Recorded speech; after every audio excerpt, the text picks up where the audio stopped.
નમસ્કાર મિત્રો, સ્વાગત છે તમારું આજના એક નવા વિડીયોની અંદર। તો મિત્રો, આજના સમાચાર વિશે વાત કરવાની છે એ પહેલાં જો તમે ચેનલની અંદર પહેલીવાર આવ્યા છો તો મિત્રો ચેનલને જરૂરથી સબસ્ક્રાઈબ કરી દેજો। અને મિત્રો, જો તમને વિડીયો પસંદ આવે તો મિત્રો વિડીયોને એક લાઇક પણ જરૂરથી કરી દેજો। તો મિત્રો, ચાલો વધારે સમય ન બગાડતા આજના આ વિડીયોની શરૂઆત કરીએ। તો મિત્રો, આજના સૌ પ્રથમ સમાચારમાં જોઈએ તો મિત્રો, આજે ગુજરાતમાં ભારે ગરમી પડવાની છે તેવું અત્યારે હવામાન વિભાગે જણાવ્યું છે। મિત્રો, આખા ગુજરાતમાં ભારે ગરમી પડવાની છે। મિત્રો, ગુજરાતમાં ચૂંટણી ટાણે આકરી ગરમીનું મોજું ફરી વળ્યું છે અને મિત્રો જેમાં ગુજરાતના અમદાવાદમાં મહત્તમ તાપમાન 43.8 ડિગ્રી નોંધાયું છે, જ્યારે મિત્રો ગુજરાતના રાજકોટ અને અમરેલીમાં પારો 43 ડિગ્રી વટાવી ગયો છે। અને મિત્રો, ભીષણ ગરમી વચ્ચે મિત્રો મતદાતાઓમાં પણ અનેરો ઉત્સાહ જોવા મળ્યો હતો અને મિત્રો બપોરના સમયે રસ્તાઓ સુમસામ બન્યા હતા, પરંતુ મિત્રો વહીવટી તંત્રે લાઇનમાં ઊભા લોકો માટે ખાસ શેડની વ્યવસ્થા પણ કરી હતી। અને મિત્રો, આગામી દિવસોમાં હજી પણ તાપમાન વધવાની શક્યતા હવામાન વિભાગે વ્યક્ત કરી છે અને મિત્રો આગામી 7 દિવસ સુધી હજી વાતાવરણ પણ સૂકું રહેશે તેવું અત્યારે હવામાન વિભાગે જણાવ્યું છે। અને મિત્રો 7 દિવસ સુધી ભારે ગરમી પડવાની આગાહી હવામાન વિભાગે વ્યક્ત કરી છે। મિત્રો, ત્યાર પછીના સમાચાર જોઈએ તો મિત્રો, આજે ગુજરાતમાં મતદાન દરમિયાન 3 લોકોના મોત થયા છે। મિત્રો, આજે ગુજરાતમાંથી એક સાથે 3 દુઃખદ ઘટના સામે આવી છે, જેની અંદર મિત્રો આપણે વાત કરીએ તો મિત્રો સ્થાનિક સ્વરાજ્યની ચૂંટણીમાં 3 અલગ અલગ દુઃખદ ઘટનાઓ બની છે।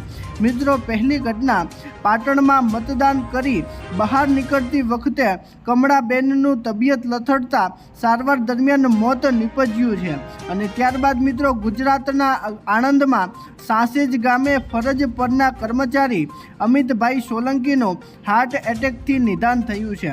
અને ત્યારબાદ મિત્રો ગુજરાતના જામનગરના વોર્ડ નંબર 3ના આમ આદમી પાર્ટીના ઉમેદવાર નરેન્દ્રસિંહ જાડેજાનું પણ ચાલુ ચૂંટણીએ હાર્ટ એટેકથી અવસાન થયું છે। મિત્રો, ગુજરાતમાંથી આજે 3 દુઃખદ ઘટના સામે આવી છે અને મિત્રો ચૂંટણી દરમિયાન 3 લોકોના મોત થયા છે તેવી ઘટના સામે આવી છે। મિત્રો, ત્યાર પછીના સમાચાર જોઈએ તો મિત્રો ખેડૂતો માટે પીએમ મોદીની મોટી જાહેરાત। મિત્રો, આજે આપણા વડાપ્રધાન એવા નરેન્દ્રભાઈ મોદીએ ખેડૂતો માટે મોટી જાહેરાત કરી છે।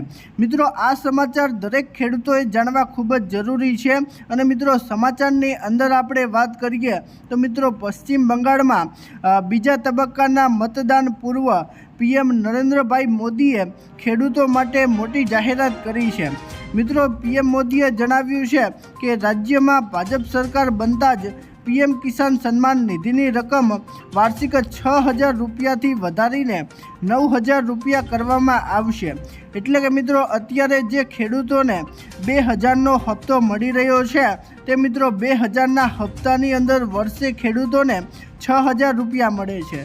અને જેમાં મિત્રો હવે પીએમ મોદીએ જાહેરાત કરી છે કે જો ભાજપની સરકાર બનશે તો મિત્રો આ રકમ વર્ષ દીઠ 9,000 રૂપિયા કરવામાં આવશે અને મિત્રો આ રકમ સીધી ખેડૂતોના ખાતામાં ટ્રાન્સફર થશે।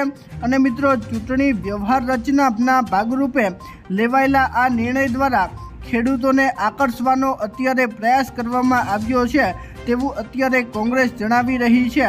અને કોંગ્રેસ સાથે એ પણ જણાવે છે કે આ ખેડૂતોને લોભામણી લાલચ આપી છે ભાજપ સરકારે। તો મિત્રો આ વિશે હવે તમારું શું કહેવું છે નીચે કોમેન્ટ કરીને જરૂરથી જણાવજો। મિત્રો, ત્યાર પછીના સમાચાર જોઈએ તો મિત્રો ચૂંટણીમાં ભાજપ અને કોંગ્રેસ વચ્ચે લડાઈ થઈ।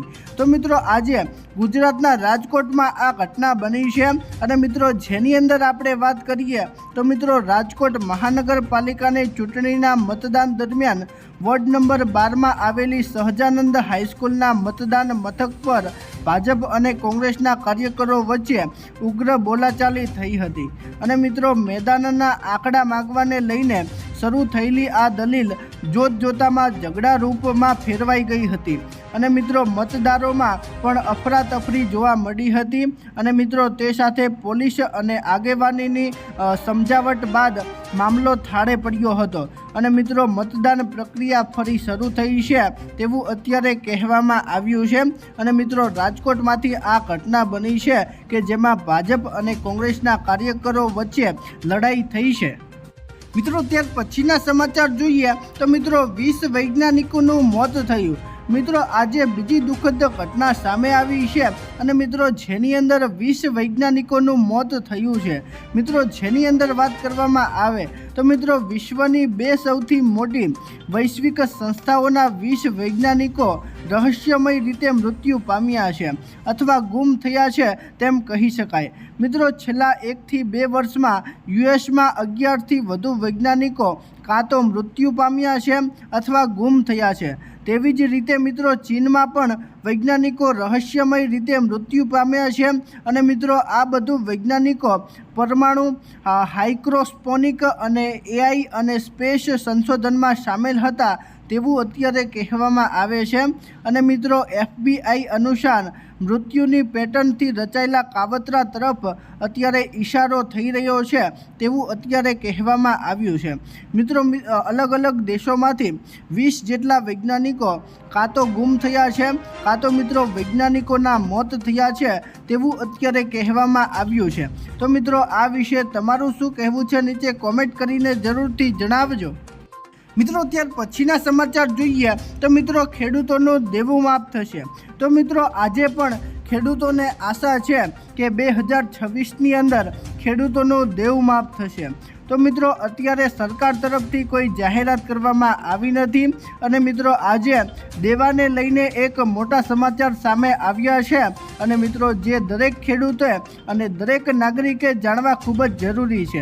મિત્રો જેની અંદર વાત કરવામાં આવે તો મિત્રો ગુજરાત સરકારનું દેવું વર્ષ 2026 અને 27 સુધીમાં 34.87 લાખ કરોડ થવાનો અંદાજ છે। એટલે કે મિત્રો 2026 અને 27 સુધીમાં 34.87 લાખ કરોડ દેવું થશે તેવું એક અંદાજ લગાવવામાં આવ્યો છે અને જેની અંદર મિત્રો વાત કરીએ તો મિત્રો રાજ્યના દરેક નાગરિક પર સરેરાશ અત્યારે 3,65,100 રૂપિયાનું માથાદીઠ દેવું નોંધાયું છે। એટલે કે મિત્રો ગુજરાતના ખેડૂત પર અત્યારે 3,65,100 રૂપિયાનું દેવું છે તેવું અત્યારે કહેવામાં આવ્યું છે। એટલે મિત્રો ગુજરાતના મોટા ભાગના ખેડૂતો અત્યારે દેવામાં ડૂબેલા છે તેવું અત્યારે કહેવામાં આવ્યું છે અને મિત્રો છતાં ગુજરાતમાં એક સરેરાશ પરિવાર પર આશરે 3,05,970 રૂપિયાનું દેવું ગણી શકાય। એટલે કે મિત્રો આ આંકડા પરથી ગુજરાતની અંદર ખેડૂતના માથે 3,05,970 રૂપિયાનું દેવું ગણી શકાય। મિત્રો ઉપર જે આંકડો હતો તે પરિવાર દીઠ હતો અને મિત્રો આ આંકડો પ્રત્યેક દીઠ છે અને મિત્રો વર્ષ 1999થી લઈને 2010 સુધીમાં રાજ્યમાં દેવું માત્ર 3,18,510 કરોડ હતું અને મિત્રો જે હવે અત્યારે આસમાને પહોંચ્યું હશે। મિત્રો આ આંકડો છે જે મિત્રો 1999 અને 2010 સુધીનો છે। એટલે મિત્રો અત્યારે પણ ઘણા બધા ખેડૂતો દેવામાં ડૂબેલા છે અને મિત્રો કરોડો ખેડૂતો ગણી શકાય કે અત્યારે કરોડો ખેડૂતો દેવામાં ડૂબેલા હશે અને મિત્રો આગામી 3 વર્ષમાં સરકારના દેવામાં 3,80,000 કરોડનો જંગી વધારો થવાની શક્યતા છે। એટલે મિત્રો હજી પણ 3 વર્ષમાં ખેડૂતોનું દેવું હજી પણ બમણું થશે અને મિત્રો અત્યારે જે ખેડૂતના માથાદીઠ 3,05,970 રૂપિયાનું દેવું છે તે હવે 3 વર્ષ પછી 3,80,000 કરોડ થશે તેવું અત્યારે અંદાજ લગાવવામાં આવ્યો છે।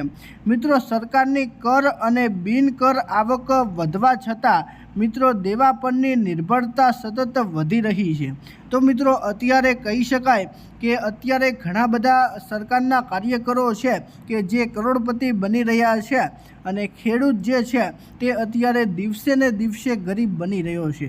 તો મિત્રો આ વિશે હવે તમે શું વિચારો છો નીચે કોમેન્ટ કરીને જરૂરથી જણાવજો અને મિત્રો આ આંકડાને જોતા હવે સરકારને ખેડૂતોની વહારે આવવું જોઈએ।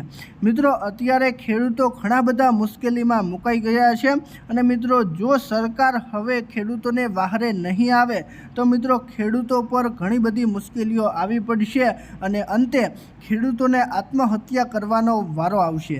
તો મિત્રો હવે આ વિશે તમારું શું કહેવું છે નીચે કોમેન્ટ કરીને જરૂરથી જણાવજો અને મિત્રો આ વિડીયોને બને તેટલો શેર કરજો। તો મિત્રો આજના વિડીયો માટે આટલું। ફરી મળીશું એક નવા વિડીયો સાથે, ત્યાં સુધી અમને રજા આપજો। ધન્યવાદ। જય જવાન, જય કિસાન।